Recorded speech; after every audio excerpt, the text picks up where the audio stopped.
Knicks family, what's poppin'? It's your boy. Well, ladies and gentlemen, we are on the brink of elimination right now. Down 3-1 to the Atlanta Hawks. And to be quite honest with you, I just don't know if we have the answers to compete with this team. Offensively, we don't have, we just don't have the firepower. The Atlanta Hawks have a lot of firepower. They can score from any angle, from any spot on the basketball floor. They can knock down the three. They can kill you in the screen and roll. Um, they can penetrate to the cup. Obviously, Trae Young is a master at penetrating to the basketball. They can distribute the basketball. And surprisingly, they're playing pretty good defense. I don't know if it's the Hawks or if it's us just not being able to score the basketball, but they seem to be playing much better defense than when we played them in the regular season. So I'm just going to be quite honest with you. I don't know. Coming back to New York for game 5, I really am not sure if we have what it takes to beat this team. If we can pull out one more win. It seems like we've thrown everything at them. We took Elfrid Payton out the starting lineup, inserted Derrick Rose so that he can be help for Julius Randle. That didn't seem to work. We tried picking up our aggression. It only worked for so long. Tried everything. I don't know what else there is that we can do. You know, we went a little bit small ball today. I'm not sure that's going to work. Our guys, Julius Randle, you know, his stat line might look okay, but that's not the Julius Randle that we need in this game. He still is not there. You know, he played better today, but he's not there. RJ Barrett is not there. We're not getting bench production, right? We're not getting production from Reggie Bullock and Alec Burks. And today, we simply unraveled. You can see, I can see the team becoming deflated. And I'm not sure if they believe they can win.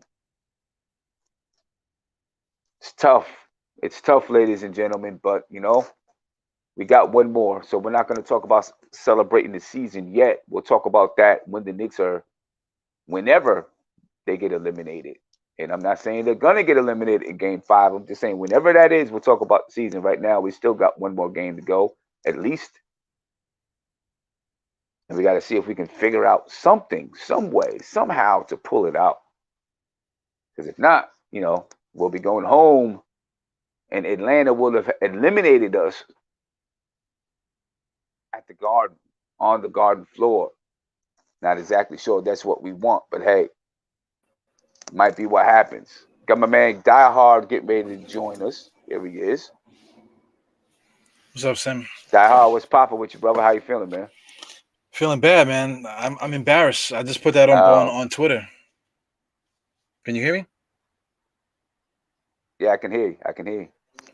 Yeah, man, definitely. The word embarrassed. I just put that up on Twitter. That's the only thing I can really say. This you know, I don't know. We talked about it. You know, all the shows are talking about it. You know, they want to get rid of Elfrid Payton. We basically gave them what gave the fans what they wanted. They got rid of Elfrid Payton. Rose is in there, and now things are even more messed up than it was before. You know, to me, I just feel like it's you know, you want to get into the blame and stuff like that, but if you want to blame anybody, you got to blame Tom Thibodeau, really, because Nate McMillan came in here with a strategy. Nate McMillan is basically playing the same defense that we've played all year. They're sending two guys right to every time somebody gets the ball, two defenders are right there. The Knicks are not seeing it. They're not letting the ball go fast enough. They're not swinging it fast enough. The Knicks are completely shell shocked all across the board. You know, it's not about just Julius Randle playing good because Julius Randle played okay today. RJ Barrett played okay today. But you know, even though they play good, you know, Derrick Rose is not coming off the bench to help out because he's starting now. And then Emmanuel quickly only played 10 minutes. You know, so that kills that too. Like, where do you get the offense that Rose was giving us in the second unit? If you're not going to play Emmanuel quickly more than 10 minutes. You got to see if he's going to get hot or something. Right. It's just tough, man. And you're right, and and in the chat, yes, RJ played well today, and what I'm saying, so I know I said RJ didn't, is not giving us anything. I guess I should have said it's just not enough. It's just not enough. That's what I'm getting at. It's just not enough. You know what I mean? Um, to get us past these guys because the way that they score is too fluent, right?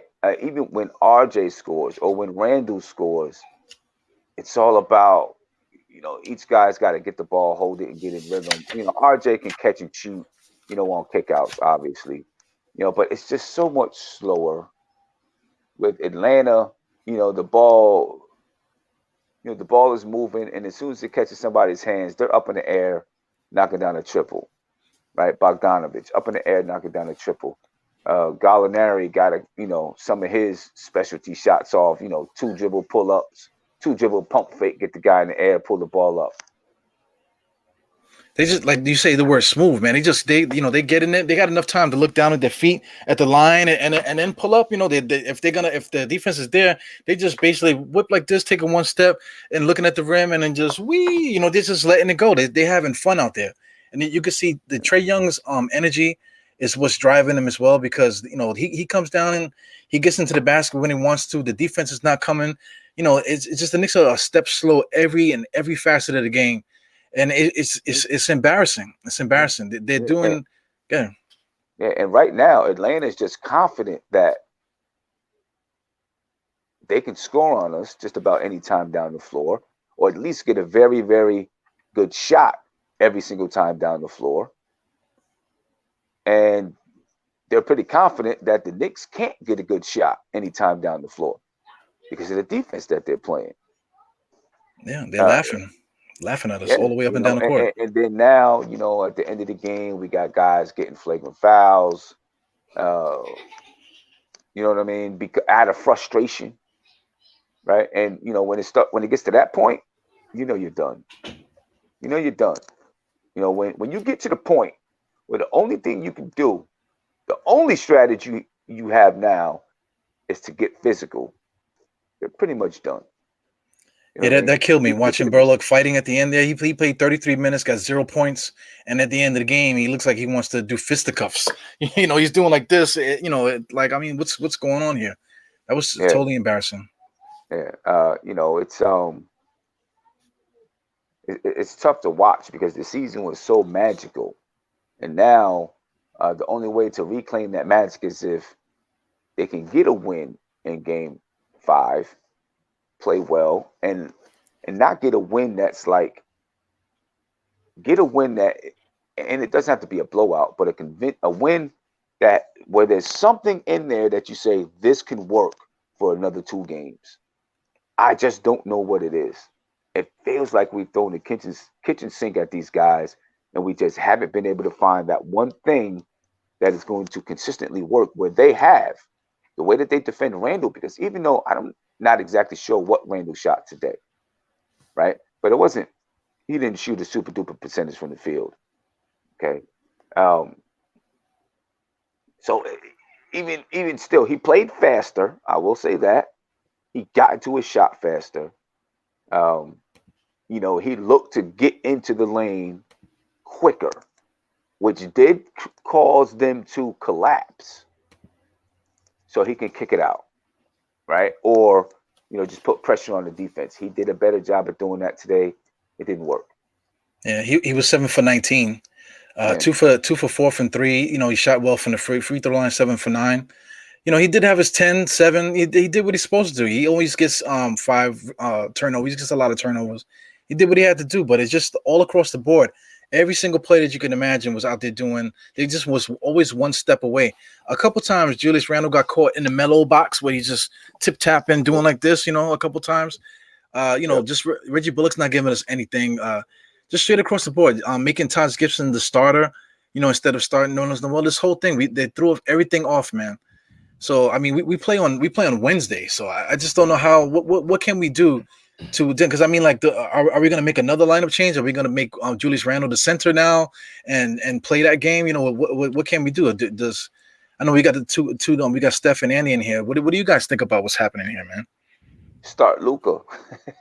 Throw Luca out there. Throw Luca out there. Hey, we need. I mean, first of all, the first thing I think, just to rewind just a little bit, and then I'm gonna come to Steph and then Andy. I think, and I know people are gonna continue to say, "Why do you guys keep going back to this?" I do think it's important because I think we should have stuck with what we were doing. Right? I understand. I really do understand that Elfrid Payton wasn't playing well. It was not about Elfrid Payton playing well. It's about the continuity of the team. And I just feel like making that change created so many other players that have to step up into different roles and different positions. And it helped the starting unit, but it hurt the second unit more than it helped the starting unit. You know what I'm saying? So I just don't feel like that was a good move. It doesn't mean that we would have won anyway. Right? But I just feel like we should have stuck with what we were doing, continued the continuity the way that it was. Because now we're losing by double digits each game. These last two games we lost by double digits. And it's not because of Derrick Rose.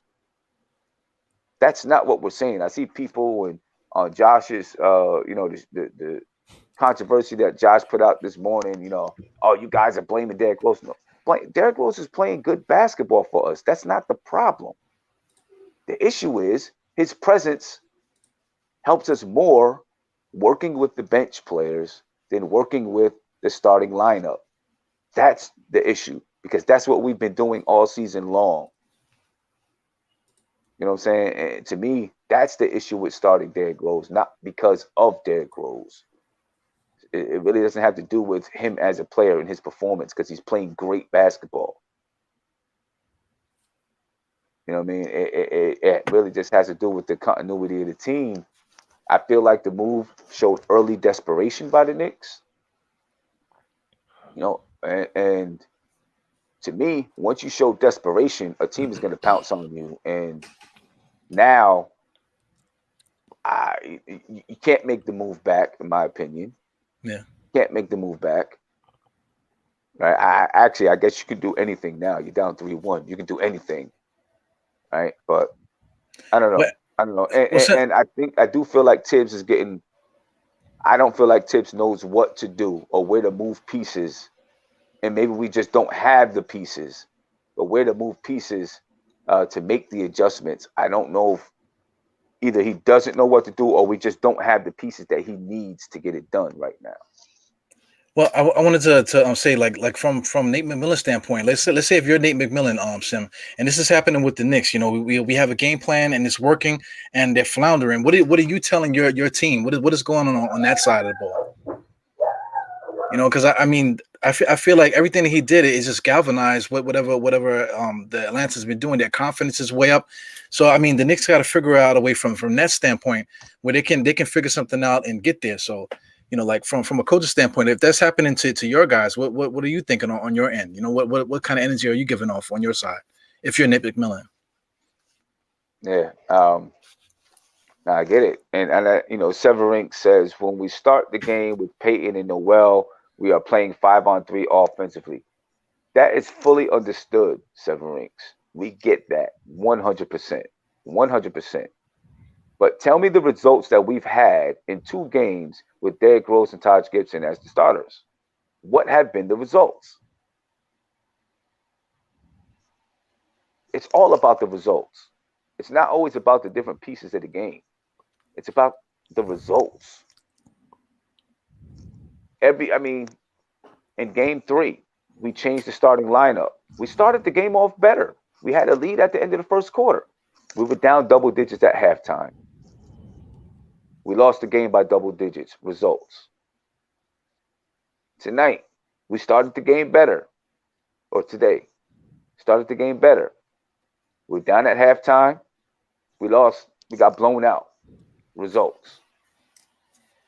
You look at the first 2 games of the series, right? We didn't start off hot, but we weren't insurmountable deficit. We lost the first game by 2, where we could have won if we made some other plays, and we won the second game. Obviously, we know that there was an adjustment made at halftime. My thing is, I understand Elfrid Payton is not the guy to be your long-term starting point guard. That's not the point. The point is we got here playing a certain way, which was based on chemistry. We should have stuck with our formula. Because as soon as you make a change, a team that's based on chemistry, as soon as you make a change, the chemistry changes as well. That's my only point. We're here now, though. The question is, what do we do moving forward? We're down 3-1. Steph, what do you think? What do we do to move forward now? That's a tough question. I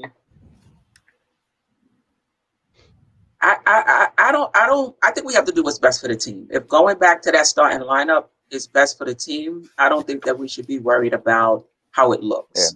If we think that we're down 3-1, if we think that that's what's best for the team, that's fine. I do think Randall looked better today. He got in the key. Like, this is a game where I could say he just didn't shoot well. He got the shots he wanted to make. He wanted. He just wasn't making them. He looked better today.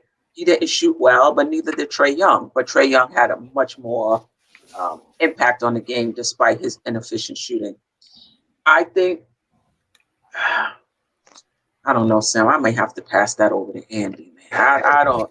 I don't. I don't know. I do think, and this is from the beginning, we're not taking advantage of the mismatches. I think we should put Trae in pick and rolls to possibly get some mismatches and see what we can do there. I think Randall did a better job attacking Gallo and Collins today, so that was good. I would have liked to have seen Randall. Just taking advantage of Trae a little more, and offensively maybe run some different sets, because this is the thing with Tibbs that I'm not sure I really agree with. He says the game is going to dictate what you do, and I get it in the sense that if you're double teamed, you should pass, what have you. But I still think that you could. Because to me, that just sounds like we're just going to let the game come to us, and, whatever shots we get, we're going to take. We're not going to make something happen offensively. We're not going to try to put the other team at a disadvantage. We're just going to react to how the game is being played. At least that's how I'm hearing it. And I just think that there are some things we can do in terms of changing our sets offensively. There's things we can do again in terms of taking advantage of mismatches that we are not doing on the offensive side. Listen, you could talk about everything Trae is doing, but if RJ and Randall shows up, this is a different series. So I'm not sure it's that much about what we're doing with Trae. He's a good player. We're doing what we can do, and maybe there's some tweaks we could do. But mostly for me now is, what are we doing offensively? Yeah, and my only question to that is,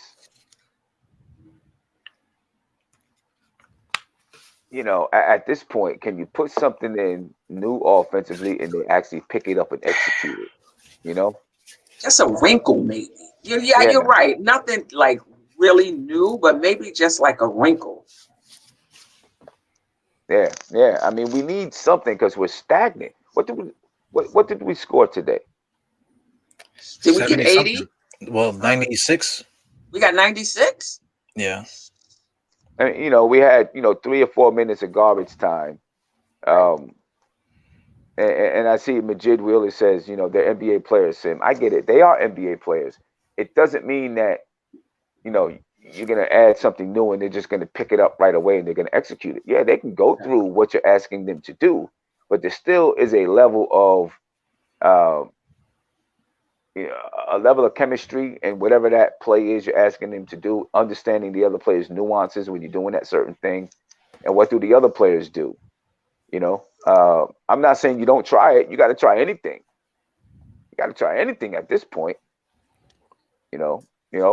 hey, go ahead, start Frank. It really don't matter if people think that's what's, start him.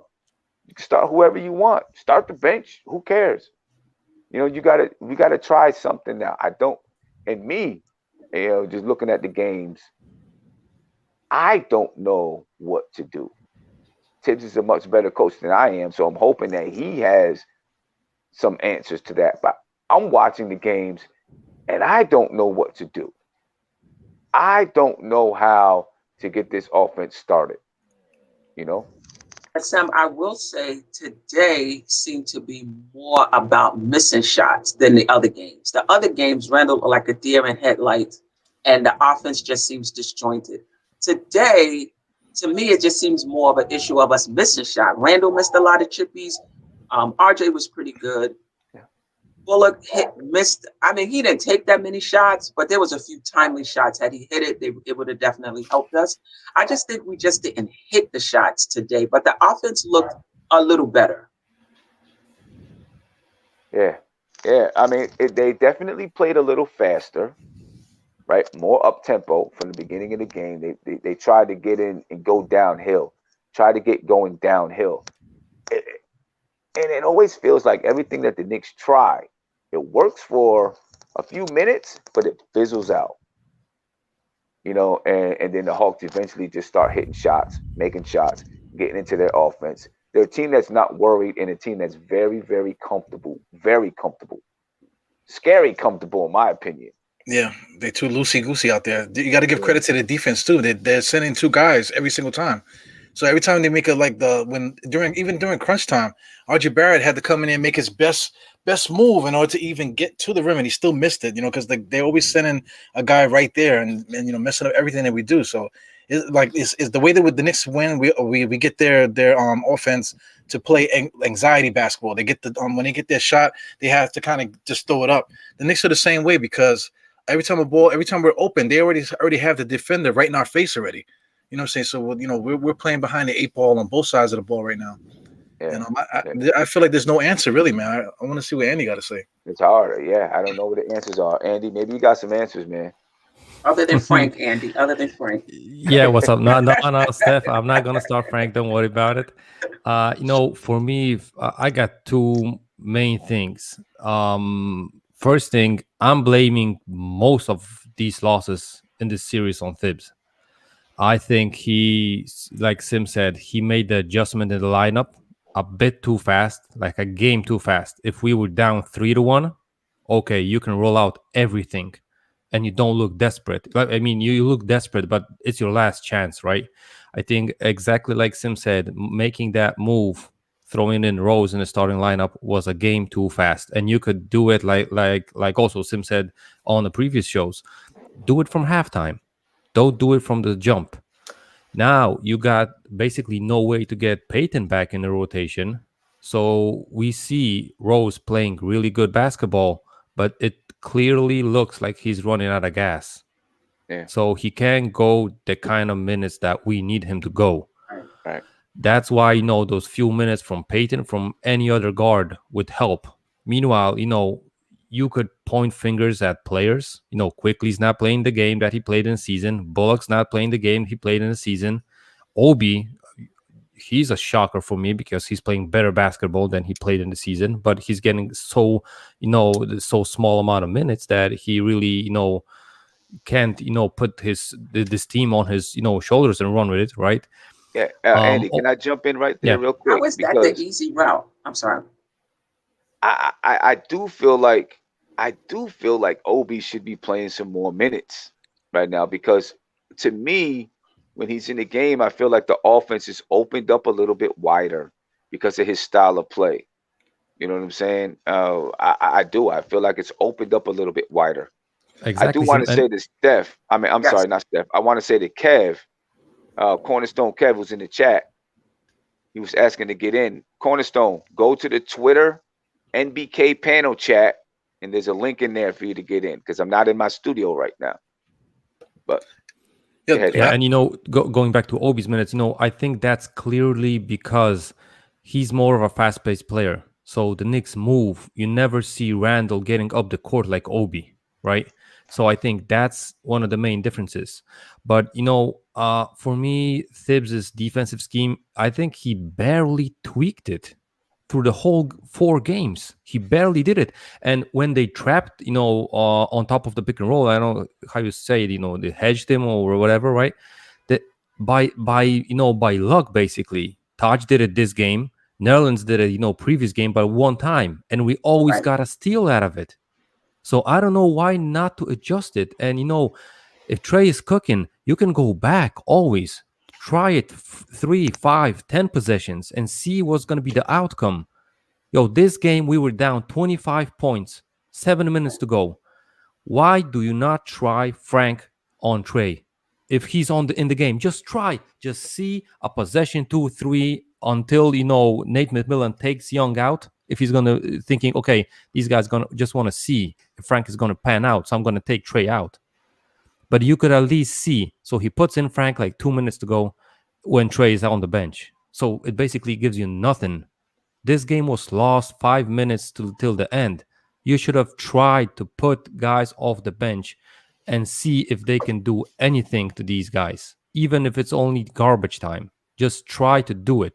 And that's why, I think Thibs didn't do everything to get us, a win or at least some tweaks for future games. So Yeah. and there's several things like that. I could do a 20-point rundown list with these things that I would do differently than Tibbs, and I realized that it's easy to say these things after the game, after the loss, after the result you see. Right. But he didn't even try it. He didn't go there, so we're never gonna know. So that's my problem. And just to finish up my first going in online here, we got to remember Golden State Warriors. They had a 3-1, result in the finals, and they lost it, right? So I think maybe the Hawks got to want to be the Golden State Warriors and lose the lead. So let's hope so. Yeah. I feel encouraged because we played a little better offensively. The one thing I would have liked, real quick, Sim, for Tibbs to do is look for a spark. Like in that third quarter, bring the bench in a little earlier, bring quickly in a little earlier, see if we can get a spark, as opposed to sticking to the rotation minutes.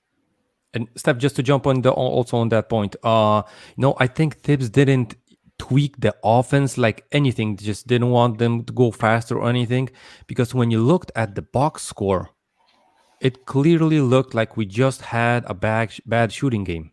And the second game we won. So he's like, okay, I didn't tweak. We just had a better night. We got W. So I'm going to go into the third game and stick with the same plan.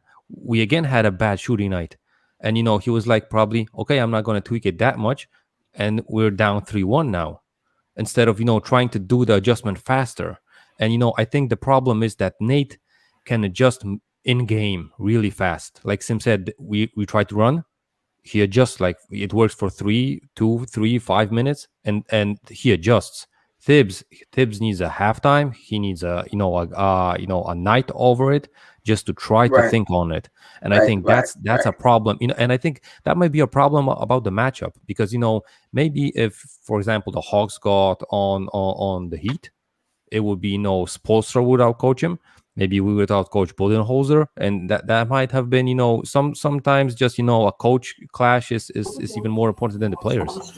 So it's like that that bad for us at this point. But again, for the fifth game, I think I would go easily. I would go with Peyton back, and I would tell Peyton, listen, Alfred, I'm giving you the last chance. If you're not gonna pan out, just, I don't know, try to get us energy off the bench. I don't know, just try to bump someone. I don't care. Just do something. If you're not gonna do it, no, you gotta understand that the second half we're gonna go back to Rose and the rest of the guys. So I think he maybe not like he needs a last chance, but I would try to give it to him and try to go back to the things that were working. And of course, on offense, you gotta figure out. I think that's also the thing on Randall. I don't think you can blame everything on Randall, right? It's the fourth game. We didn't adjust the offense so he can. We see that he's panicking and he's not working. With the passes and with everything. I think you can't blame it just on Julius. You gotta blame it on the coach because he didn't give him the solutions. I definitely agree Yeah. there. I Yeah. definitely agree because that's what the coach is for, right? To Yeah. give you the solutions.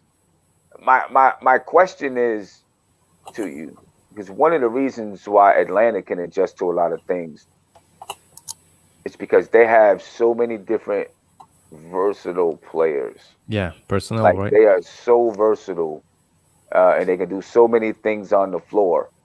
If you bottle up Trey Young, you can bring in Lou Williams and he can handle the rock for you and not do exactly what Trey Young does, but still put a lot of pressure on your defense.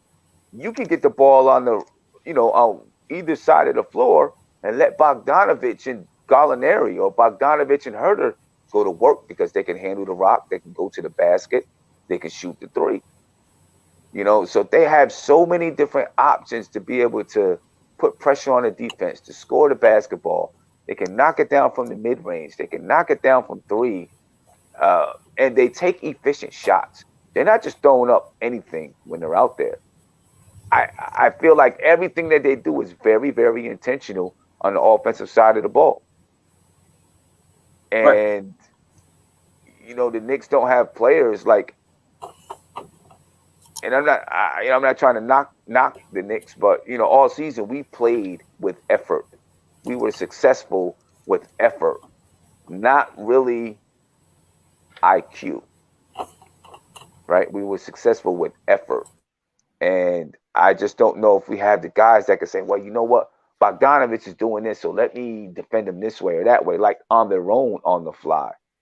You know what I mean? So, obviously we're a team. We know that there's some things that we've got to add going into the off season to make this team better. This is right now we're in a very disappointing situation. But Tibbs, they've got to work on the fly to try to come up with something Right. for Wednesday. But Something. I'm not sure Atlanta's players is that much better.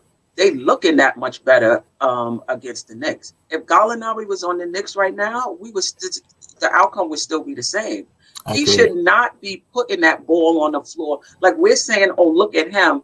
He can attack on all three levels. He shouldn't be.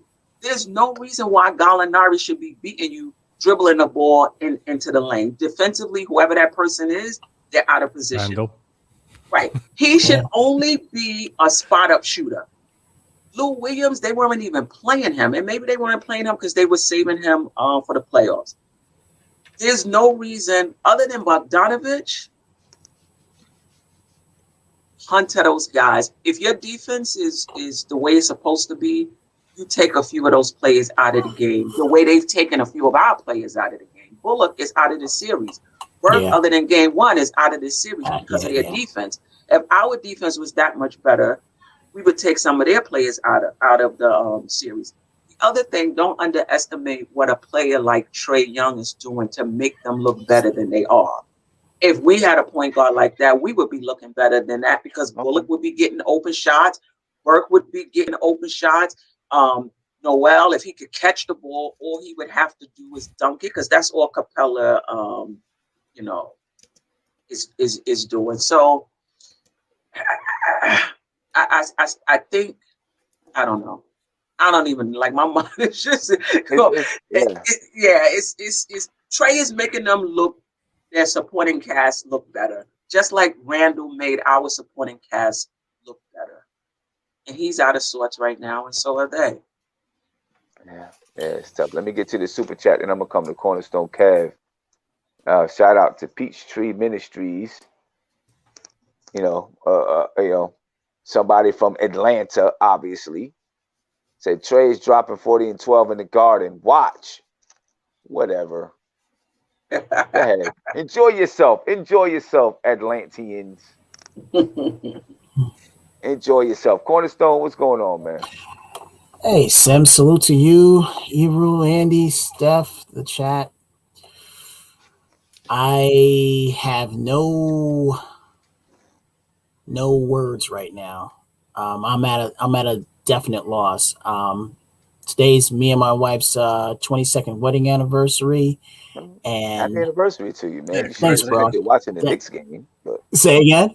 You shouldn't have spent it watching the Knicks game, but happy. Well, at least not this one. No, I did. Hey, Sam, I did my bit for Mother and Country today, so I kind of earned it a little bit. But I just had honestly, I had a bad feeling about this game because the way it was set up, it was giving me shades of '95 when we played Indiana in that series and they won game 1, won game 2, and then they won the next game 3 and game 4, and then we had to climb back to finally get it back to the Garden, and we lost it by a Patrick Ewing finger roll. So you look at that, and then you look at we won the 54 games. Indiana wins game 1, we win game 2, and then they hold serve on their court, and then we win game 5, and then ultimately it took a Carmelo being blocked for them to seal game 6 down in Indiana. So I it's like history is repeating itself. Again, we lose game 1, win game 2, and then all of a sudden we lose game 3 and game 4. So it's like it's repeating itself, and I don't know what to say about it, man. Well, it's I mean, the one thing I say though, that's something that separates us from this team and that team that you're talking about, 2013. They had guys that been there, Jason Kidd, Tyson Chandler, right? You had some guys that had been in playoff battles. This team, you got Rose, you got Taj Gibson, but they had more guys that been in playoff battles. Carmelo Anthony, playoff battles. Amari Stoudemire, playoff battles, right? I mean, Melo had been to the Western Conference Finals with the Denver Nuggets. That's right. Amari Stoudemire had been to the Western Conference Finals with the Phoenix Suns. Jason Kidd had been to the NBA Finals. You know what I'm saying? These, they had players on the team that had Kenyon Martin had been to. I don't know if he was even playing at that time. Yeah, he went with New Jersey. Yeah, Rasheed Wallace was around the squad. These guys had been through wars, and so they understand and understood what it took. The Knicks don't have that, not in abundance, not in that kind of abundance. And right now, the Knicks, the players look a little bit lost, look a little bit confused. They look, I don't want to say that they've given up, but they look like we don't know what to do. We need some leadership and some guidance. That's the way they look to me. Yeah. Andy mentioned the Golden State Warriors and who gave up a 3-1 lead. The only thing, the big difference to me is that the Cleveland Cavaliers never looked out of the series. Right now, we look out of the series. If every single one of these games had come down to 1 point, we could say, you know what, we can get game 5 because we're right there. Just the ball hadn't bounced our way. But these last 2 games, we're not even in the games. Right. And the thing about it, Sim, and the panel, it's just for the whole year we've scratched, we've clawed, we've done everything we had to do to get to where we are. And now, all the good things that we did, you don't see any of that in these 4 games. And I don't understand why. Ebro, you mentioned it on your show, and I forget what you exactly said.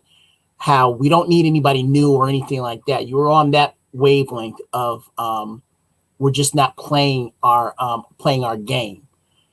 I don't know what's changed so much. I know it's the playoffs, and I know I just feel as though, personally, I just think that we have a better team, and it's not being shown. That's what I'm getting at. That's what I'm getting at. I mean, for RJ and Randall to have the struggles that they're having, you didn't see this out of them throughout the whole season, but you're seeing it in them within these 4 games. Now, I don't understand why. Well, the only thing I'll say to that, Kev, is when you get in the playoffs, teams have watched you all season long, and they look at certain games and they say, this team did this well to shut down Randall. This team did this well to shut down RJ. This team did this offensively and it bothered the Knicks. And now they start to take all those pieces and put it into one game. Right? And sometimes it can work. Right? They say, okay, we figured out how we can shut down Randall and we know how we can score against them. Because even in games 1 and 2, the Hawks were getting wide open 3-point shots. They weren't knocking them down. Some of them were a little bit rushed. Yeah. But I think most teams have known that that's a successful way to beat the Knicks is to knock down threes because the Knicks' style of defense was vulnerable to the 3-point shot. And I think most teams understood that. But I thought we stuck. I thought that we guarded the three well this whole season. I thought that we were up there, right? Well, I mean, guarding the three. We were up there as far as teams shooting percentage, opposing teams shooting percentage. Okay. But we were still giving up wide open threes. Okay. You watch games all season long. And if you notice, going into game 3, one of the things that the Hawks players were saying is, we didn't hit our threes in game 2. We're home now. We're going to hit them. That's one of the things that they were saying going into game 3. Right? Because they know that's one of the things that the Knicks do. They leave those 3-point shots open because they want to defend the paint. Right? And they take chances on the percentages that you're going to miss. Right? They're willing to give up a few games where teams are blazing hot during the regular season, believing that teams are going to miss. So far in this series, it hasn't helped the Knicks. Now, every team doesn't have a point guard like Trae Young, who can find those shooters with the ball in his hand. A lot of other teams depend on the ball to swing to get to those shooters. Trae Young actually gives the Hawks a little bit more time, or gives the shooters a little bit more time to line that shot up, because the ball doesn't have to swing to this person, to that person. You don't have to worry about the hockey assist. Trae Young gets the assist because he's on the right side of the floor, left side of the floor. He's swinging it to the left corner, right corner. That guy catches the ball with time and the guy running at him. Other teams that don't have a guard like Trae Young rely on that hockey assist. 1 pass, 2 pass to the open shot. You got someone a little bit closer to you running at you. Still open, but a little bit closer, right? Which means you got to rush that shot a little bit more. And that's right now the magic of what Trae Young is doing in the way that he can distribute the basketball. And, and that's why guys are so wide open with so much time to shoot. Well, the Knicks are not doing what they were doing all year. We beat them three times, I think, right? But we haven't done anything that we beat them on for this year. We're not sending 2 guys on the driver. Guys are just sailing. Whoever wants to get in the paint gets into the paint. Whoever, like, even though we do let guys shoot 3 points, but when the ball comes around them, we already got a guy already at their feet almost, getting ready to contest. But in this series, we haven't done anything that we've done all year to beat teams. And then I'm sitting there waiting for the Knicks to clamp down, but the Knicks haven't clamped down all series, man. So that's really it's really all on Tibbs, man, because like you talked about Nate McMillan making the right necessary adjustments and stuff like that. But Tom Thibodeau, he got the greatest coaching staff in the league, man. We got Johnny Bryan, we got all these different guys that we have on the roster, and they were in the room too. So they did nothing. They did nothing to say, hey, listen, this is what we're going to do to try to stop. They actually did less. So I really don't know what's happening with our coaching staff and stuff like that. Because and you would have thought, Eru, that what you just said about Nate McMillan's coaching staff would be our coaching staff, and we would be the ones that were the aggressor, and it's just the other way around. Yeah, they're sending 2 defenders at us every single time, man. As soon as we get the ball, we're literally like, oh, snap. Then we have to pass it. Now we got the anxiety where the ball is swinging. We're like, oh, we barely have control of the ball when we're swinging it around and stuff like that. It was the opposite before, where Atlanta, every time Atlanta got the ball, they were like, oh, snap. And then the only person that was getting off was Trae. But now this whole team, like Steph was mentioning, Gallows getting to the basket. Like, what is going on? Yeah, You know, exactly. like, how is that even Exactly. happening? When did that You know, happen? so it's like it's getting to me to the point where like it's not that I'm even mad. It's just like I'm so embarrassed. Embarrassment. Yeah, it's embarrassment. You know, just the whole And to your point, I hear some people saying it's a talent issue. I mean, to me, I think it's a Tibbs adjustment issue, and it's an RJ. Listen, you expect RJ to be off and on, but a Randall issue, a Tibbs and a Randall issue. I'm not looking at this team and saying, "Oh, we're so outmatched talent wise." And I'm not going to even argue whether they're more talented. I'm not going to argue that. But the point is, I don't think that's why we're losing this series. I think Randall not playing well and Tibbs not making the adjustments is and we're not hitting the open shots we do get. And RJ is the reason we're where we are. Yeah, and RJ. Yeah, the people are talking about shooters too. Oh, we need better shooters. We need to get some shooters on this team. Yo, I'm looking at the stats now. We got 1, 2, 3, 4, 5, 6 guys shooting over 40%, and the guys that are playing that are shooting a little bit less, they're shooting 38 and 36%. You know what I'm saying? So we have plenty of 3-point shooters. They get the attempts up. You know, we have all the shooters, but for some reason, I don't know what's going on. That we're just not doing anything that we've done in the past to be successful. And another wrinkle that I have not seen throughout this whole 4 games is whoever Trey is sticking on the defense. Why aren't we exploiting that? Like we're not doing nothing. Like You got something going on in the background. Yeah, just a little, just a little. I'll be quick. It's a lot on this side though. Yeah, it's hard for us to hear you. Yeah. He's stressing. He was stressed about it. He couldn't find his shoe. He was gonna throw the chancleta underneath the table this time. Right. He was trying to get it off, but he was. I know he was thinking in his head like, "Come on, Mike's talking. I'm trying to get this off. Like, what's going on?" He's looking like Julius Randle out there. Hold on one second, guys. But you know, Die Hard. My question is, you know, you said the Knicks haven't shown the ability to clamp down. My question is, can they clamp down? Can they actually clamp this team down? Right. They should be able to, because I mean, there's nobody on that roster could really break down the defense except Trae Young. So for every time we played them before, we kind of stayed. We didn't completely commit. Like in the game we were watching together. Somebody in the chat had mentioned that they weren't even just on the baseline; they were on the opposite baseline. You know what I'm saying? So the guys are completely like lost out there on defense, and we're just not doing anything that we've done all year. Not just against the Atlanta Hawks, just against anybody. I don't even recognize this team that's playing out there right now. Yeah, I just don't know if we can lock them down. I really don't. I don't know. And I get it. It's Trae Young, but I don't think we can stop him. No, we still didn't try everything. I'm telling you, and it's not only about Frank. I just know he didn't change up the hedging. Just change up the defensive scheme and look what's going to be the result.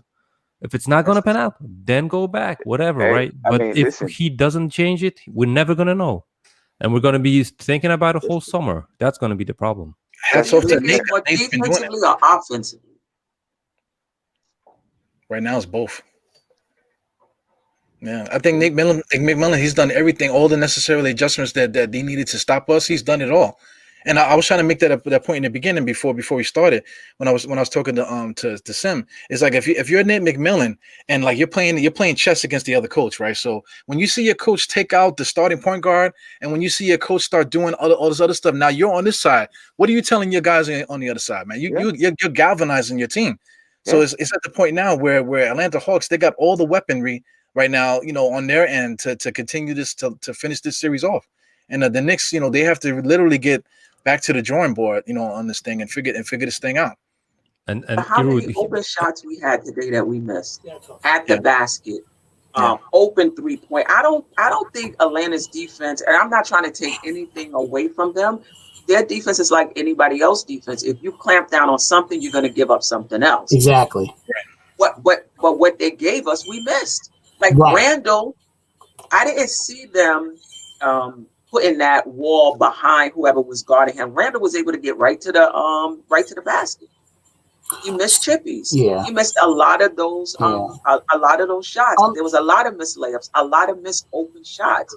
So I'm not sure what we shot as a team, but I don't think there's anybody on our team that shot 50%. Kevin Knox from the free throw line.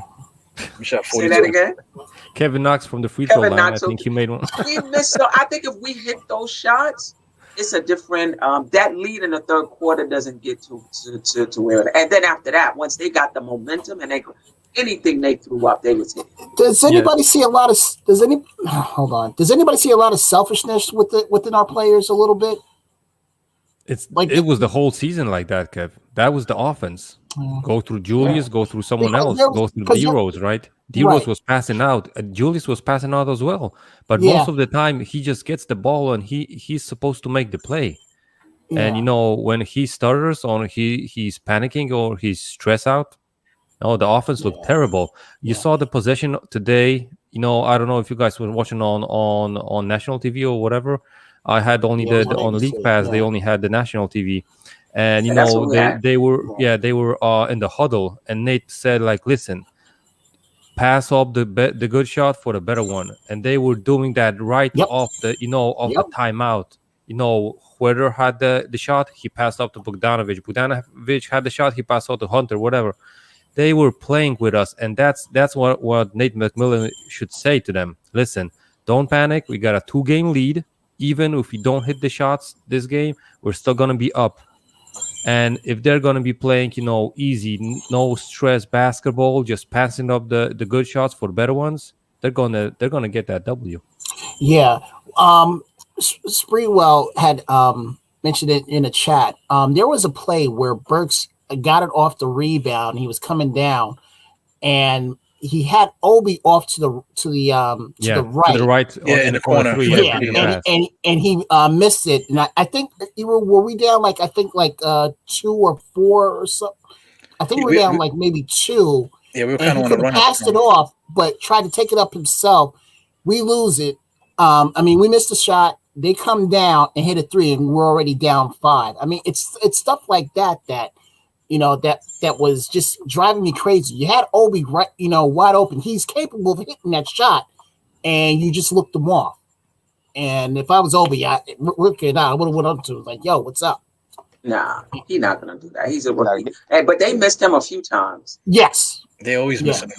Yeah. Let me ask you guys a question. Do you think, in that fourth quarter, you seen, Reggie Bullock, get upset, go towards Gallo, for whatever reason it was. You seen Julius Randle, push. I don't even remember who it was. You seen him come back to the bench, and he's getting high fives and everything.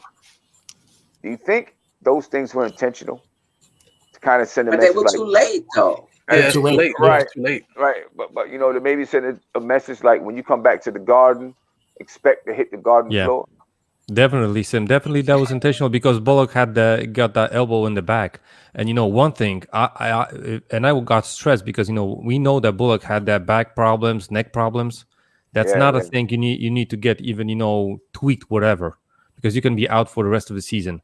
With that, because with neck and back, the spine thing, you don't try out that thing if you're not 100% full healthy, right? And that's why Bullock probably got sat on the bench by Tibbs, and his teammates came for him, and that's why the first time Gallo got the ball, he got shoved, and he knew that that was for, I don't think that was that kind of an intentional from Gallo's standpoint. It was under the basket, they were trying to get a rebound. I understand it looked like he did it intentionally, maybe, right? Just Julius tried to send the message, but Reggie running out, after the whistle, that was. That's, if I'm on the other team, I'm laughing. I'm on the other side. Look at them, look at them. They scrambling. Look at they scared. Whatever. But I mean, like the Tom Thibodeau, the game plan. We had a whole week to get this together. So I mean, like if we're gonna start banging guys and knocking guys on the floor, we should have did it from game 1. If we did that from game 1, establish our physicality against them to let them know that this is what it was going to be from the beginning, the referees would have been down with it. Everybody would have been down. We would have had more control of this game. But now, we kind of just let them kind of just get their confidence. And then, like Simmons alluding to, man, we have to do it now. At this point, if they come down the lane, we're gonna have to elbow people. We were making jokes about Pell coming in looking like the shootout from above the rim. He definitely, if he comes in there, he gotta have the jersey underneath the jersey, if he comes in there, somebody's definitely gotta get hurt. That Noel play, that should have been a fight. Word up. I mean, come on, even Noel himself talking to him like he asking him where's the corner store. I'm like, I mean, where's the aggression? Like, where is the aggression? You know what I'm saying? Like, I mean, he Herter literally grabbed his legs purposely. Purposely. Yeah. Purposely. Where is that aggression? And where's the rest of the team? Yeah, we've had that all year. Even when Mitch was here, if there was a scuffle or something like that, it's just Julius Randle and maybe Reggie Bullock standing there, and Mitchell Robinson is on the side looking into the stands too. So we definitely have a problem with that, just to the team overall. But I feel like entering this series, we should have that should have been our energy coming in. We should have been in here like, listen, if guys come in think they're gonna do what they're gonna do, we got to put them on the ground. Even after the play, knock guys to the ground, push guys out of bounds, that type of stuff. But it's like kind of like too late. Leave it on the refs to sort it out. Yeah. And I thought that coming into game 3, the Knicks were going to be playing that type of game. Right? I thought that in game 3 they were going to be aggressive. I thought they were going to bang him around, push Trae Young on the floor, because it looked like at the end of game 2, that's what they were doing. That's where they were going, right? They were playing this aggressive defense, and pushing and banging Trae Young around. I thought they were going to bring that right into game 3. They didn't. Yeah. If I was out there, with his hair, he got the spray stuff in his hair to make his hair stay. I would have, as soon as he dropped down the lane and go to the free throw, I would be going like this, rubbing his hair, everything, just to get underneath these guys' skin, and let the crowd get into it. Trae Young is balding and all that stuff. I'll be playing into it, messing up his hair every time he drives down the lane. Man. I don't know. It's going to be. It's going to be a tough series to come back from. I'll tell you that. You're down 3-1. You really put yourself in a deficit. I will say, all season long, but we're on the last breath now, right? We're on the last breath. But all season long, the Knicks have been finding ways to get themselves out of situations. I'm not sure they can get out of this one. I'm really not. I'm not sure they can get out of this one. But all season long, they've been finding ways. I don't know if they can, but I'm going to ask you, Eru, can they find their way out of this one? Can they win 3 straight? That's the question. Can they win 3 straight?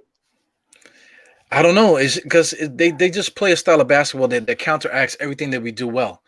So it's always going to be a fight back and forth. It's going to be a game of runs where they shoot us out a little bit, but then our defense always had a way of grabbing guys and bring them back down, and then now we go on our little run, but we haven't been able to do that, man. But it's still a series. You got to win. It's a 7-game series. You still got to win 4 games to get out of here. So I mean, the next game is I feel like if we could just get back to what we was doing before and just really just clamp down on defense and stay with their shooters and just let Trae Young do what he does, and we just hold everybody else down, we should be able to win. But 3 straight, I don't know, man. 2 straight I can get, and then get to the 7th game, and then we just let it all hit the fan. You know what I'm saying? But to get those 2 games is definitely going to be tough, man. I really don't know how we're going to do it. Yeah. Andy, can we win 3 straight? Obviously, we got to start with 1, but just overall, can we win? We're just straight? gonna Sim. I thought this scenario here on the 3 win streak. We switch up the starting lineup, like Iru said. We move in Pell there. We get Young injured, and we're going straight down from that road. If we want to win 3 straight, like like that easy. That's the only way I see it. But to be real, I think we can win. But we really, the next game, I think we would really have to get really, really hot, and like blow them out by 20 couple. So they get a little bit, stressed out. It's not like if they lose by 2, by 3, I think they're going to be, okay, this was just an off night. We're going to get it next time.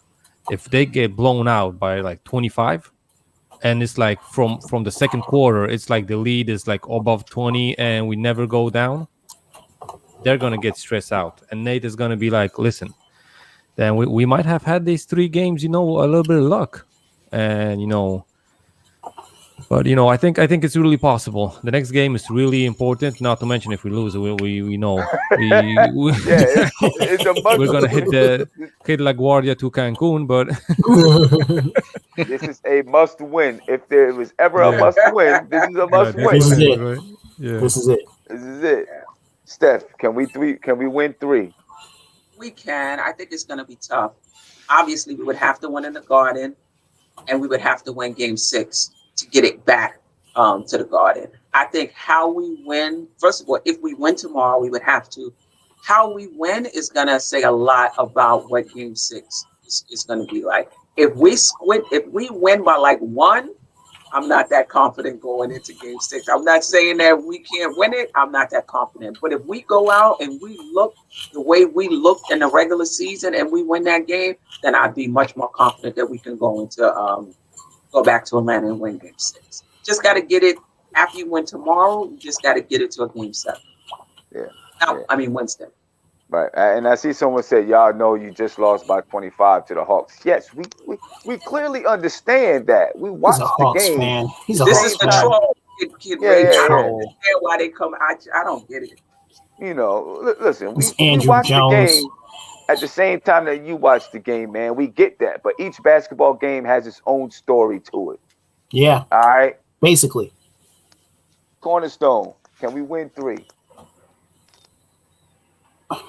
I'm not going to stop to being optimistic now. So yes, we can.